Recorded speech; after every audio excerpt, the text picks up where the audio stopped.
एक शहर में एक बहुत बड़ा घर था। उस घर में मनीष अपनी 3 बेटियों के साथ हंसी खुशी रहता था। मनीष का शहर में बहुत बड़ा व्यापार था। उसके घर में किसी चीज की कमी नहीं थी, सिवाय एक चीज के। मनीष की बीवी की मौत एक कार एक्सीडेंट में हो गई थी, जिसकी कमी हमेशा उसे महसूस होती थी। मनीष ने अकेले ही अपनी बेटियों को पाला पोसा था।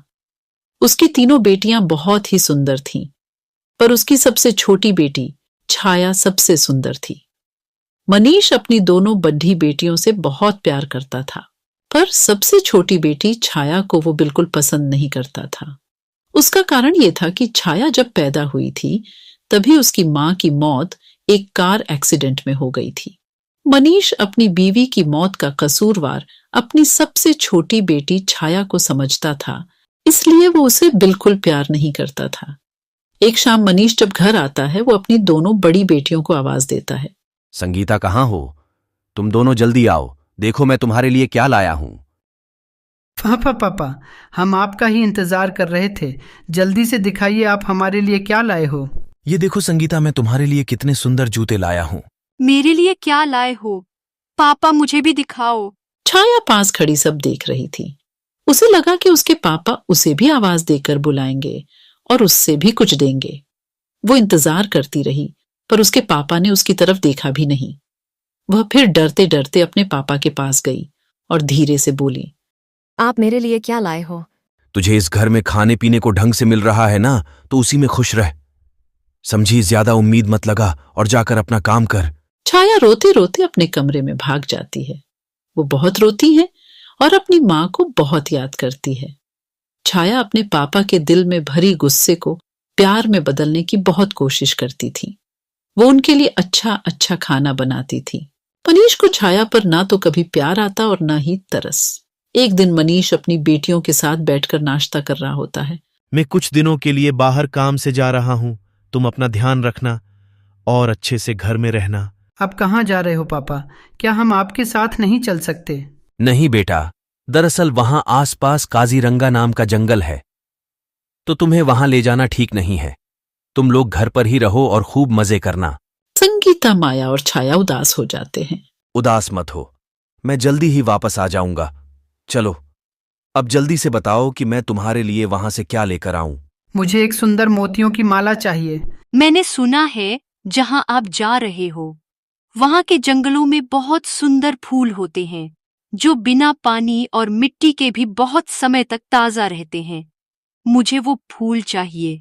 छाया इंतजार कर रही होती है कि उसके पापा उससे भी पूछेंगे, पर ऐसा नहीं होता। सब नाश्ता करके हट जाते हैं और मनीष अपने जाने की तैयारियों में लग जाता है। छाया मनीष का सारा जरूरी सामान बांध देती है। मनीष अगली ही सुबह निकल जाता है। एक दिन के लंबे सफर के बाद मनीष होटल में पहुंच जाता है, जहां उसने अपने लिए एक कमरा बुक किया हुआ होता है। मनीष कुछ दिन वहीं रहता है और अपने सारे काम खत्म कर लेता है। उसके बाद वो अपनी सबसे बड़ी बेटी के लिए एक सुंदर सी मोतियों की माला खरीदता है। माला खरीदने के बाद मनीष सीधा जंगल की ओर निकल जाता है। वो माया के बताए फूलों को बहुत ढूंढता है, पर वो उसे कहीं नहीं मिलते। फूल ढूंढते ढूंढते वह जंगल के बहुत अंदर पहुंच जाता है। अचानक उसे एक बहुत सुंदर और अलग से घर दिखाई देता है। मनीष धीरे धीरे उस घर की तरफ बढ़ता है। उसकी नजर अचानक से उस घर के बगीचे पर पड़ती है, जिसमें माया के बताए हुए फूल लगे हुए थे। मनीष उन फूलों को देखकर बहुत खुश हो जाता है। आखिर वो खुश हो भी क्यों ना, वो शाम से उन फूलों को ढूंढ रहा था। अब मनीष बिल्कुल भी वक्त बर्बाद ना करते हुए उन फूलों को तोड़ लेता है और अपने थैले में भरने लगता है। फूल तोड़ते ही मनीष को बहुत अजीब सा महसूस होता है। आसपास बहुत तेज हवा चलने लगती है और अजीब सी आवाज भी सुनाई देने लगती है। मनीष बहुत ही डर जाता है। वो जल्दी से वहां से भागने लगता है, पर वो अचानक किसी से टकरा जाता है। मनीष गर्दन उठाकर ऊपर देखता है तो उसकी आंखें फटी की फटी रह जाती हैं। उसके सामने एक बहुत खतरनाक भूत खड़ा होता है। भूत भूत, मुझे जाने दो, मुझे छोड़ दो। ऐसे कैसे जाने दूं? तेरी हिम्मत कैसे हुई मेरे बगीचे से फूल तोड़ने की? अब मैं तुझे जिंदा नहीं छोड़ूंगा। भूत मनीष की गर्दन पकड़ लेता है और उसे मारने ही वाला होता है कि तभी मनीष रोने लगता है। मुझे छोड़ दो, मेरी 3 बेटियां हैं। वो मेरा घर पर इंतजार कर रही होंगी। उनका इस दुनिया में मेरे सिवा कोई भी नहीं है। उनकी मां भी बहुत सालों पहले मर गई। तू मुझे पहले ये बता कि तूने मेरे बगीचे से फूल क्यों तोड़े? मेरा बगीचा और उसमें लगे फूल मुझे जान से भी ज्यादा प्यारे हैं। मुझे माफ कर दो, मुझे नहीं पता था, मुझसे बहुत बड़ी गलती हो गई। दरअसल मेरी बेटी ने इन फूलों का जिक्र किया था और उसी ने इन फूलों को लाने के लिए बोला था। कहाँ है तेरी बेटी? क्या नाम है उसका? मैं उसे जिंदा नहीं छोड़ूंगा। अब मुझे अपनी बेटी को लाकर दें, वरना मैं तेरी जान ले लूंगा। मनीष को कुछ समझ में नहीं आ रहा था कि वो क्या करे। उसे तो अपनी दोनों बड़ी बेटियां और अपनी जान बहुत प्यारी थी। उसे कुछ भी समझ में नहीं आ रहा था। अचानक उसे एक तरकीब सोचती है। वो सोचता है, क्यों न माया की जगह छाया का नाम इस भूत को बता दिया जाए, ताकि वो भूत माया की जगह छाया को खा जाए और हमेशा के लिए छाया की जिम्मेदारी मेरे सर से दूर हो जाए। मनीष माया की जगह छाया का नाम उस भूत को बता देता है। जल्द से जल्द छाया को मेरे पास लेकर आ, वरना मैं तुझे जान से मार दूंगा। मुझे बस कल तक की मोहलत दो, मैं छाया को लेकर यहां आऊंगा। अगर तूने कोई भी चालाकी की तो ये अंगूठी तेरी जान ले लेगी, इसलिए बिना सोचे अपनी छाया को मेरे पास लेकर आ। मनीष जल्दी से अपने घर जाता है। संगीता, माया और छाया यहां आओ। तीनों दौड़ती हुई मनीष के पास आती है। इस बार मनीष संगीता और माया की जगह छाया को गले लगा लेता है। दरअसल ये सब उसकी चाल थी, ताकि वो छाया को बहला फुसलाकर उस जंगल में ले जाकर उस जंगल में छोड़ सके। छाया बहुत खुश हो जाती है। उसके पापा ने उसे पहली बार गले लगाया होता है।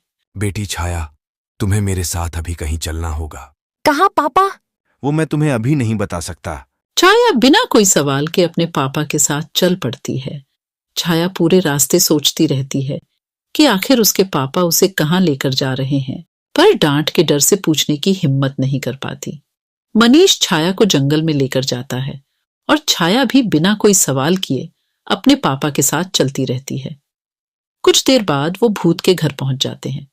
मनीष छाया को उस घर के अंदर ले जाता है। घर के अंदर एक बहुत ही डरावना भूत बैठा होता है। छाया उस भूत को देखकर बुरी तरह चिल्लाने लगती है। बचाओ बचाओ पापा, पापा मुझे ये कहाँ ले आए? मुझे घर जाना है, मुझे बचाओ पापा। अब तुझे यही रहना पड़ेगा, समझी? भूत अपनी अंगूठी मनीष के हाथ से निकाल लेता है। मनीष अपने घर चला जाता है। छाया रोती रह जाती है, पर मनीष एक बार भी उसकी तरफ पलटकर नहीं देखता।